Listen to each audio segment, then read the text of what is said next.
Boa Nova. Psicografado por Francisco Cândido Xavier. Ditado pelo Espírito Humberto de Campos. Ano da primeira publicação, 1941. 19. Comunhão com Deus. As elucidações do Mestre, relativamente à oração, sempre encontravam nos discípulos certa perplexidade, quase que, invariavelmente em virtude das ideias novas que continham, acerca da concepção de Deus como Pai carinhoso e amigo. Aquela necessidade de comunhão com seu amor, que Jesus não se cansava de salientar, lhes aparecia como problema obscuro, que o homem do mundo não conseguiria realizar. A esse tempo, os essênios constituíam um agrupamento de estudiosos das ciências da alma, caracterizando as suas atividades de modo diferente, porque sem públicas manifestações de seus princípios. Desejoso de satisfazer a curiosidade própria, João procurou conhecer-lhes, de perto, os pontos de vista, em matéria das relações da comunidade com Deus e, certo dia, procurou o Senhor, de modo a ouvi-lo mais amplamente sobre as dúvidas que lhe atormentavam o coração. Mestre, disse ele, solícito, tenho desejado sinceramente compreender os meus deveres atinentes à oração. Entretanto, sinto que minha alma está tomada de certas hesitações. Anseio por esta comunhão perene com o Pai. Todavia, as ideias mais antagônicas se opõem aos meus desejos. Ainda agora, manifestando o meu pensamento acerca de minhas necessidades espirituais, a um amigo que se instrui com os essênios, asseverou-me ele que necessito compreender que toda edificação espiritual se deve processar num plano oculto. Mas, suas observações me confundiram ainda mais. Como poderei entender isso? Devo, então, ocultar o que haja de mais santo em meu coração?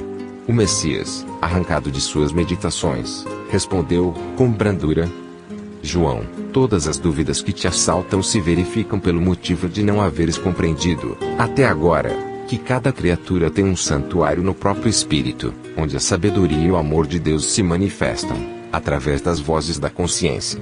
Os essênios levam muito longe a teoria do labor oculto, pois, antes de tudo, precisamos considerar que a verdade e o bem devem ser patrimônio de toda a humanidade em comum. No entanto, o que é indispensável é saber dar a cada criatura, de acordo com as suas necessidades próprias. Nesse capítulo, estão acertados, quanto ao zelo que os caracteriza, porque os ungüentos reservados a um ferido não se ofertam ao faminto que precisa de pão.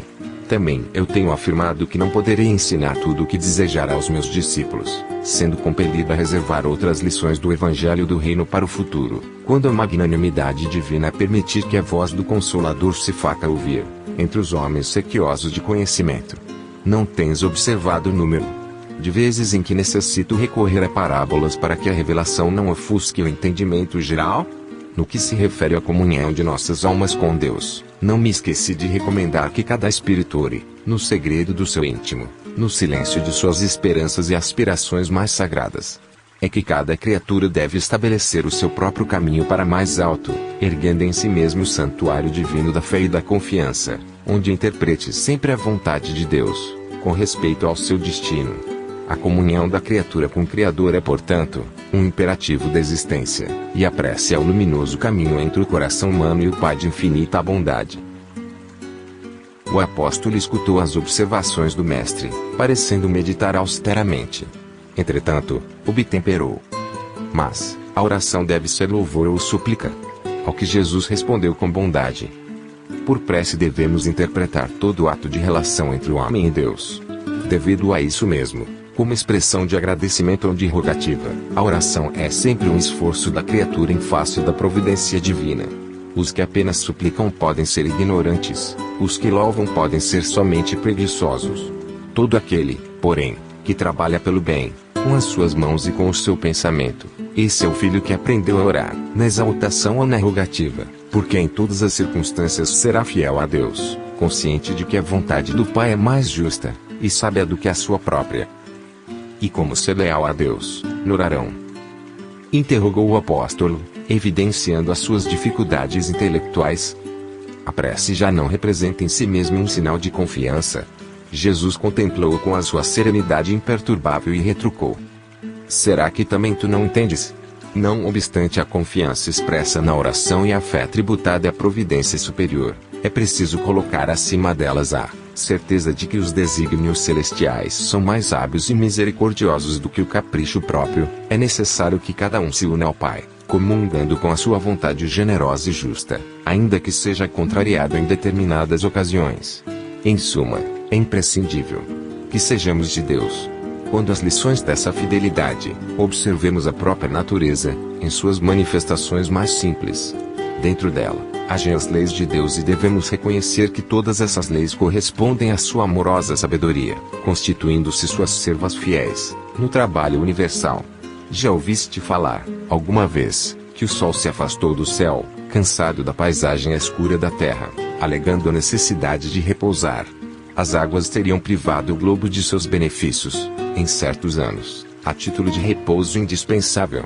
Por desagradável que seja em suas características, a tempestade jamais deixou de limpar as atmosferas. Apesar das lamentações dos que não suportam a umidade, a chuva não deixa de fecundar a terra.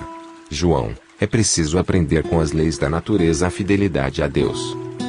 Quem as acompanha, no mundo, planta e colhe com abundância, e observar a lealdade para com o Pai é semear e atingir as mais formosas searas no infinito.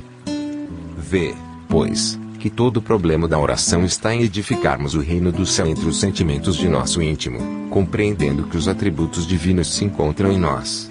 O apóstolo guardou aqueles esclarecimentos, cheio de boa vontade no sentido de alcançar a sua perfeita compreensão. Mestre, exclamou, respeitoso, vossas elucidações abrem uma estrada nova para minha alma. Contudo, eu vos peço, com a sinceridade da minha afeição, me ensineis, na primeira oportunidade, como deverei entender que Deus está igualmente em nós. O Messias fixou nele olhar translúcido e, deixando perceber que não poderia ser mais explícito, com o recurso das palavras, disse apenas: eu te prometo. A conversação que vimos de narrar, verificara-se nas cercanias de Jerusalém, numa das ausências eventuais do mestre do círculo bem-amado de sua família espiritual em Cafarnaum. No dia seguinte, Jesus e João demandaram Jericó, a fim de atender ao programa de viagem organizado pelo primeiro. Na excursão a pé, ambos se entretinham em admirar as poucas belezas do caminho, escassamente favorecido pela natureza.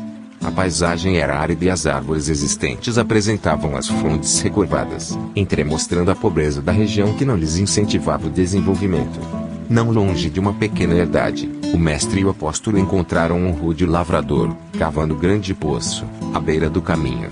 Bagas de suor lhe desciam da fronte, mas seus braços fortes iam e vinham. A terra, na ânsia de procurar o líquido precioso. Ante aquele quadro, Jesus estacionou com o discípulo, a pretexto de breve descanso, e, revelando o interesse que aquele esforço lhe despertava, perguntou ao trabalhador: amigo, que fazes? Busco a água que nos falta. Redarguiu com um sorriso interpelado. A chuva é assim tão escassa nestas paragens?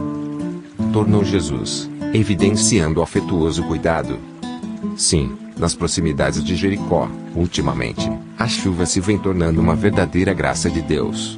O homem do campo prosseguiu no seu trabalho exaustivo, mas, apontando para ele, o Messias disse a João, em tom amigo: esse quadro da natureza é bastante singelo, porém, é na simplicidade que encontramos os símbolos mais puros.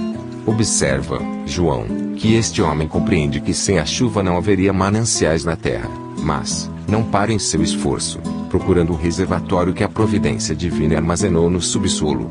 A imagem é pálida, todavia, chega para compreenderes como Deus reside também em nós. Dentro do símbolo, temos de entender a chuva como favor de sua misericórdia, sem o qual nada possuiríamos. Esta paisagem deserta de Jericó pode representar a alma humana, vazia de sentimentos santificadores. Este trabalhador simboliza o cristão ativo, cavando junto dos caminhos áridos, muitas vezes com sacrifício, suor e lágrimas, para encontrar a luz divina em seu coração. E a água é o símbolo mais perfeito da essência de Deus, que tanto está nos céus como na terra. O discípulo guardou aquelas palavras, sabendo que realizara uma aquisição de claridades morredoras. Contemplou o grande poço, onde a água clara começava a surgir, depois de imenso esforço do humilde trabalhador que a procurava desde muitos dias, e teve nítida compreensão do que constituía a necessária comunhão com Deus.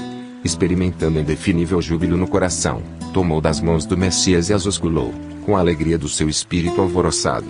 Confortado, como alguém que vencera grande combate íntimo, João sentiu que finalmente compreendera,